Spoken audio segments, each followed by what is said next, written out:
American diplomat Peter Henry Ballerin has made his last stop at the Unity Palace, welcomed after a 3-year mission in the country. He was welcomed by the President of the Republic, Paul Biya.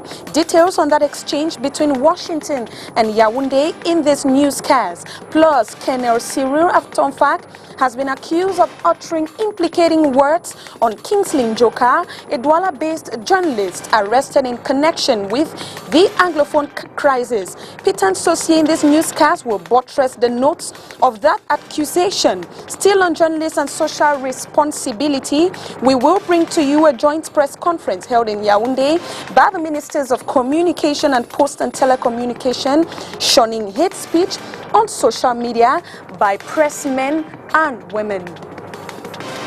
Those are top stories. Thanks for watching the 6 p.m. newscast on Spectrum Television. I am Josephine Bindzi. As announced in the headlines, media professionals in Cameroon have been urged to desist from malpractices and hate speech. This was made by the Minister of Communication and Post and Telecommunication at a joint press conference in Yaoundé. Peter Nsossi gives us more. The government of Cameroon is frowning bitterly at some media organs for distorting information, releasing classified documents, and amplifying the bashing of public action on social media. Sensitive issues which ought to be tackled with tact are undermined. This has become rampant according to the Minister of Communication following the outbreak of the coronavirus pandemic. Minds have thus attempted to question the statistics published by the Ministry of Public Health on the state of the pandemic, challenge the preventive measures prescribed by the government and recommended by the World Health Organization, severely criticized the softening measures taken by the government in order to account for economic imperatives, disputed without any valid argument the treatment protocol adopted by health authorities, questioned the skills of health personnel, or organized real media crusades against the decision of the head of state to resume classes and ensure the organization of exams in primary, secondary, and higher education. The government spokesman is not also happy with the continuous puncturing of government's efforts to restore peace in the conflict-hit northwest and southwest regions. In the same way, the numerous atrocities committed by the armed bands in these regions are concealed, while the Cameroonian army, which is legitimately engaged in the fight for the preservation of our territorial integrity and the security of goods and people, is constantly being conspired, demonized, and stigmatized. All these irresponsible actions government regrets is fueling hate speech and threatening the stability of the country. He noted that these untruths and other information generally fabricated and deliberately biased are likely to undermine social cohesion and the living together of population. While clarifying misconceptions on these issues, the Minister of Post and Telecommunications says measures will be taken to end social media aberrations. Media professionals on their part have been challenged to refrain from unethical practices and contribute responsibly to nation building. Kingsley Njoka, a Douala-based journalist arrested in connection with the crisis in the northwest and southwest region, has filed a complaint against the defense spokesman. Colonel Cyril Aftonfak is accused of making implicating statements on the journalist in terrorist and secession activities in the restive regions. Peter Nsossi still has more. Detained journalist Kingsley Njoka has filed a complaint to the president of the Yaoundé Military Tribunal against Colonel Cyril Aftonfak, head of the Communication and Public Relations Division at the Ministry of Defense. The defense spokesman has come under criticisms for utterances made during a program on Equinox Television on July 5, 2020. But the colonel went ahead to talk about Njoka. They have taken him to the field, he has assisted them. to show how he's been operating. He is the coordinator and the commander of Bull Warrior. Njoka has gone further to kill and decapitate young boys that heed to the call of the president in dropping their arms to join the DDR camps. All of this is on a journalist who ran out of his home in Kudu. According to his lawyer, such declarations violate legal instruments governing cases in courts.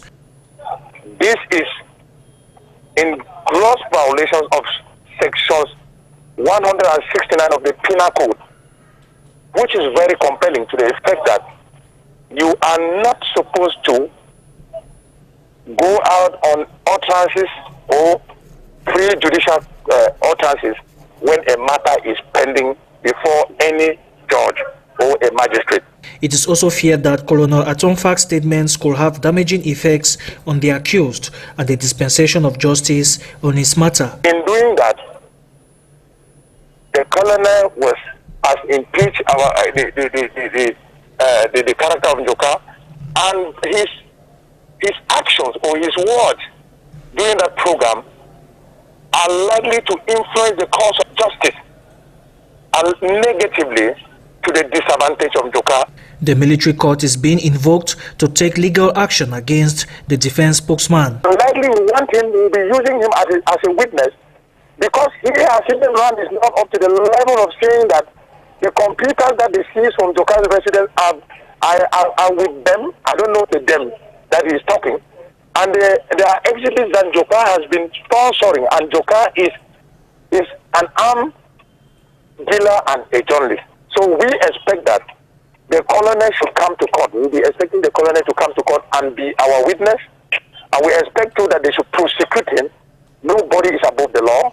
At the time of this report, Kingsley Njoka, remanded in custody for alleged terrorism and secession activities in the northwest and southwest regions, was preparing to appear before the examining magistrate at the military tribunal. We were also awaiting a statement from Colonel Siri Atomfak on the matter. And we now have his reaction tonight, which is coming to our newsroom.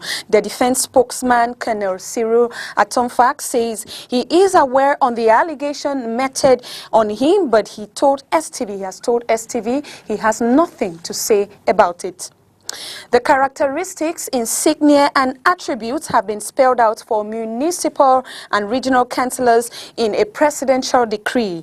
The decree obliges municipal and regional councillors to wear a sash during official ceremony, visits of important government officials, celebrations of marriages and burials of elected local officials. It states that a star worn by city mayors should be gold-plated, while those worn by deputies should be silver-plated. It equally stipulates the dimensions of this insignia of these elected officials, often worn at the chest point, which must be 36 millimeters, also carrying the national colors and a balance representing justice. The official vehicles of these elected officials are expected to carry a coquette on the windscreen illuminated enough to easily identify them during the day or at night, boldly written regional councillor or municipal councillor. It speaks of government's irrevocable decision to step up the decentralization process in Cameroon. A high-level audience has been granted to the United States diplomat Peter Henry Ballerin, who has come to the end of a 3-year mission in Cameroon at the Unity Palace to see how Cameroon intensifies her fight against malaria, HIV/AIDS, and the COVID-19 pandemic. Peter Henry Ballerin sought to discuss Cameroon's economy and societal excesses, as well as the Boko Haram insurgency in the far north region of Cameroon. This has also kept the U.S.-Cameroon relationship on a bilateral platform. Dr. Balogun Court is now Secretary General of the UPC party following the Yaoundé Administrative Court ruling in his favor. This comes after a tussle between Minat boss Paul Atanganji and the party members over the leadership of the party. Catherine Kone with details. Dr. Balogun Court has been reinstated as the Secretary General of the Union des Populations du Cameroon, UPC, after a ruling from the Yaoundé Administrative Court turned down the decision of the Minister of Territorial Administration, recognizing Honorable Robert Bapoliport as Secretary General of the historic party. The party has saluted the decision by the courts and affirmed their engagement for the fight for the future of Cameroonians and the respect of their rights. It should be recalled that on July 20, 2018, the party hits back at a decision from the Minister of Territorial Administration to impose leaders of the party. In a communique, the party emphasized that the President Habiba Issa and Secretary General Pierre Balogun Court are the legitimate voices of the party. It contradicted a communique issued by Paul Atanganji, who said the only member of Parliament, Honorable Robert Bapoliport, was authorized to speak in the name of the UPC party. The Minat boss had equally outlined persons to speak on behalf of the CPP and Manidem, but the court ruled in favor of the CPP party, whose president remains Edith Kawala. The population of Douala can now benefit freely from COVID-19 screening in their local community in the decentralization of testing centers in the littoral region. Christian Asek-Swele was at one of these centers and brings for us this report.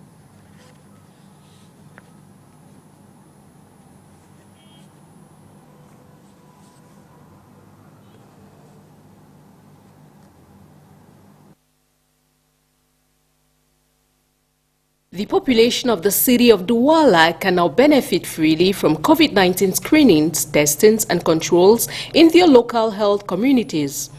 The authorities of the littoral region, with the support of the government and its partners, have created decentralized testing centers to permit the population get tested to the coronavirus disease. This as a report's plan to stop the virus from spreading further into the communities. At the Bonasama District Massive Testing Center we visited this morning, July 13, 2020, the atmosphere, although timid, due to the run-out of testing kits, personnel in charge of the center, however, explains to us how the testing is carried out here. Before, we had a rapid intervention team that went down to the field to carry out the screenings and testings at home. But today, we carry out the screening with a rapid diagnostic test with immediate results that are being given out to the patients. The government has created fixed screening posts for COVID-19, and here at the Bonasama district, the fixed post is at the government nursery school Bonasama. These rapid diagnostic tests are free of charge and open to everyone. Results are handed to patients 30 minutes after the test is carried out. Dr. Kosop tells us that this system of testing seems more productive than the previous door-to-door testing. She says the population is responding more positively as they receive close to 60 patients per day. The population is responding positively to this testing system, basically because the testing is done anonymously. As you come to the government nursery school Bonasama, you carry out your test and your results are given to you 30 minutes after. And if you are tested positive, your treatment is given out to you and you quietly go back to your home. Unlike before, when the test was carried out from door to door, our team was sometimes refused access to some homes. Immediately the 1510 rapid intervention COVID vehicle was spotted. This created a lot of frustration and stigmatization, which made testing difficult. The center is open to the population from Monday to Saturday from 9 a.m. to 3 p.m. and testing is free of charge. According to a health expert, Douala 1 and 5 municipalities are possible epicenters for the coronavirus due to so many health centers around it.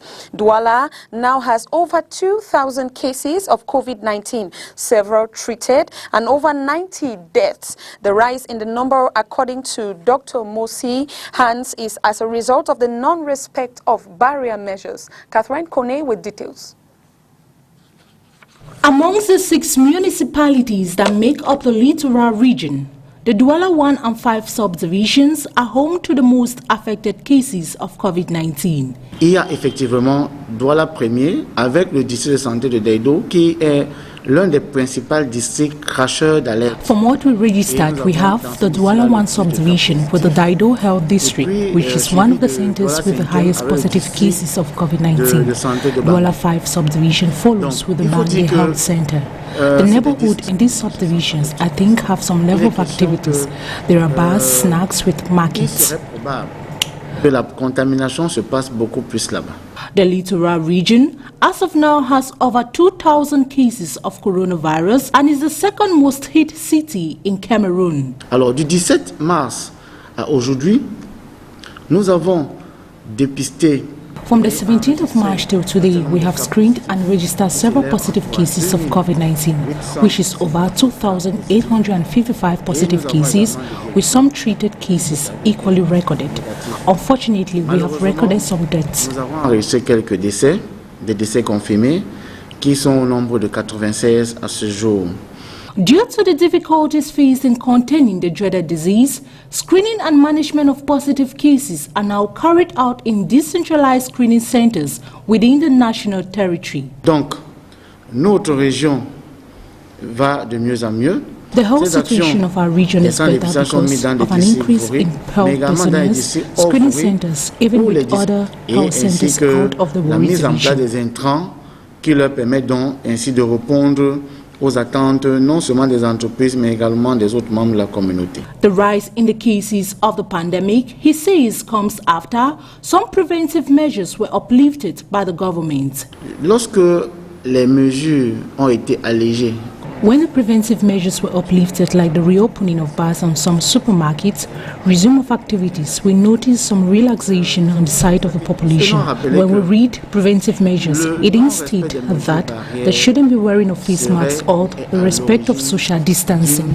Transmission des particules de coronavirus. He added that the coronavirus has no contamination barriers if the measures are not respected. La maladie ou la maladie infectieuse, l'épidémie de la maladie infectieuse est tellement compliquée qu'il n'y a pas de frontière entre les pays en termes de maladie. Elle peut être à Douala ce matin et puis avant le soir, elle se retrouve à l'extrême nord. Nous devons tous respecter ces mesures-là et ça c'est la clé du succès. Si chacun à son niveau décide de respecter scrupuleusement ces mesures barrières, the population have been urged to strictly adhere to the preventive measures like the compulsory wearing of face masks, respect of social distancing, frequent washing of hands, prescribed by the World Health Organization to curb the spread of the pandemic. And we now take you to the markets where the rains have rendered businessmen and women more frustrated as it is almost impossible to sell in the rains. While buyers are seeking comfort in their homes during the rains, traders and businessmen have turned sad during this season. Christelle Asexwele with details on this. The return of the rainy season has not been in favor for business to some traders. A case with this trader of outfits we met this morning at the Douala Central Market. Avec cette pluie, c'est que ça c'est les moments difficiles quand les pluies commencent à tomber comme ça. We face a lot of difficulties selling our goods with the rains. When it rains, as you can see, this is how we function. We sometimes use plastic bags or umbrellas to cover our goods. July, August are the most difficult times for us in this business. And we don't even have clients coming. We spend sometimes 2 days before we can sell an article. The rains drive away our clients. Notre habit, ça c'est le moment le plus difficile. Mais il y a certains Mais la saison la pluie chasse beaucoup les clients. Another sector badly affected by the rainy season is the commercialization sector of consumable goods like gari, a cassava-made delicacy very common in Africa. Clients face a lot of difficulties managing their goods. This is how we suffer here, especially as this good is not water-friendly. We use umbrellas to cover our goods. When it rains, we don't have clients, but after the rains, some clients come out.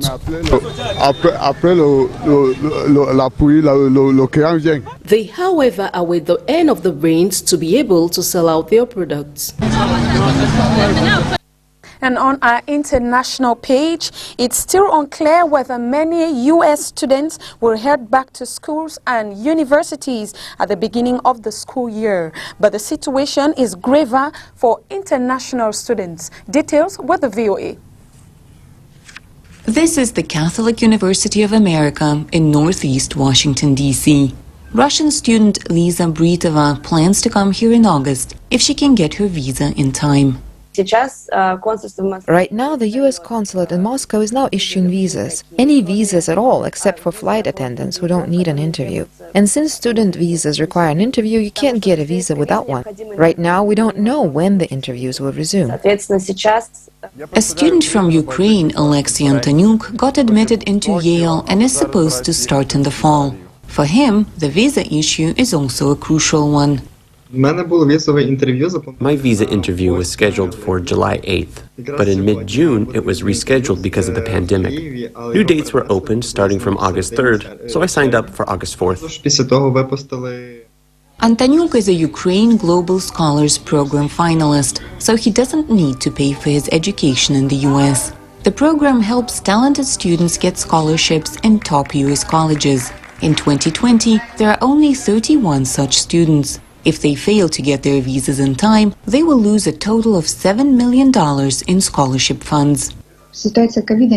No one has experienced a COVID pandemic before, so universities might review their decisions, allow students to keep the scholarships and try to reapply the following year. But past experience shows that if a student couldn't get a visa, he or she lost the funding. Another issue that is equally important for international students is the format of education. If universities will only have online classes, the students won't be granted a visa. That's the decision of the U.S. Immigration and Customs Enforcement. Before the student applies for a visa, they are issued what's called a Form I-20 from the school. They go to the U.S. Embassy with the Form I-20 to apply for the visa.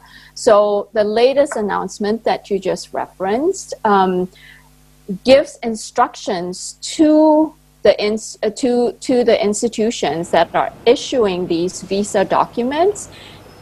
On the Form I-20 itself, that document, the school has to verify that they are in person, that there will be hybrid or in-person classes being offered. This decision also impacts the students with existing student visas. If their university switches fully to online education, they will have to leave the U.S. Harvard and MIT have already sued the Trump administration, disputing these new rules. Students also say it is more beneficial for them to take even online classes while remaining on campus as opposed to at home. Time difference affects studying a lot because classes start in the morning and some classes start in the evening. In Moscow, it's midnight or even 2 a.m., so that doesn't work for me. You need to take campus life into account. At Yale, it is a very important part of studying. If I need to talk to a professor in person, I can always do that if I live on or near campus. If you are waiting and you have the option to do online education, and if that works for you, if that's a modality of online education that works for you, I would encourage you to do that. And then when things open back up again, that'll be your opportunity to come here and experience it yourself. Universities say they're eager to see international students as much as they were a year ago. At the same time, they're perfecting their online programs, taking into account the fact that students can be in different parts of the world. So that way, if it's offered synchronously, then students can, of course, log in at the time of the lecture, or it might be where they're recording their lecture, post it on it's Canvas, so it's kind of the online tool for engagement. You'll have discussion forums, so a faculty member, rather than having, say, a live discussion, what they might do is pose a question or pose, an idea, and then students then are encouraged or asked to then respond, and then students then are asked to respond back.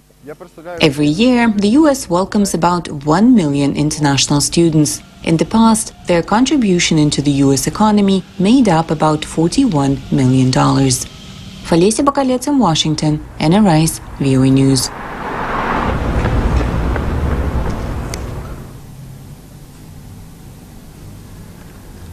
Working in collaboration between the University of Douala and the University Institute of the Gulf of Guinea, the University of Douala's rector, Professor Magloire Ondoa, alongside with the delegation from his institution, have visited the University Institute of the Gulf of Guinea for a joint collaboration. Kisa Asexwele with details. Within the framework of a working cooperation between the University Institute of the Gulf of Guinea and the University of Douala, a delegation from the University of Douala, championed by its rector, Professor Magloire Ondoa, paid a courtesy visit to this institution on July 13, 2020. On this occasion, henceforth, lecturers from the University of Douala will work closely with those of the University of the Gulf of Guinea. They will carry out together research works, common programs. They will collaborate on every aspect. This collaboration will not be limited only to the lecturers or students, but to both institutions, who from now on will work hand in hand, support each other mutually. During this visit, the rector of the University of Douala was toured around the campus of this institution, and he was impressed with the discoveries he made. The recent installations of a numeric system in its campus, the new installed elevator, the conference room that sits in 250 places, as well as the well-equipped information and communication room, were all discoveries that warmed his heart towards a fruitful collaboration between both institutions. Today, we're receiving the University of Douala, which has always been advising us and opening so many doors for us. We now understand that we are now well equipped with all it takes to boost our development forward. Situated in Dokoti, Douala, the University Institute of the Gulf of Guinea is a group of 3 schools of higher institutions located in the same campus and offers the following fields of learning: commerce and management, communication and information, industry, new technologies, and paramedical sciences. As one of the most prestigious private higher institutions in Cameroon, IUG offers training of international standards as far as content of their programs are concerned, with a qualified and well-trained staff. Admissions are open to both nationals and international students. And that was a package we put together for tonight's edition of the news. Thanks for watching. Stay with the 8 p.m. newscast in French with Oriane Duncan. We will be back tomorrow at 6 p.m. Good night.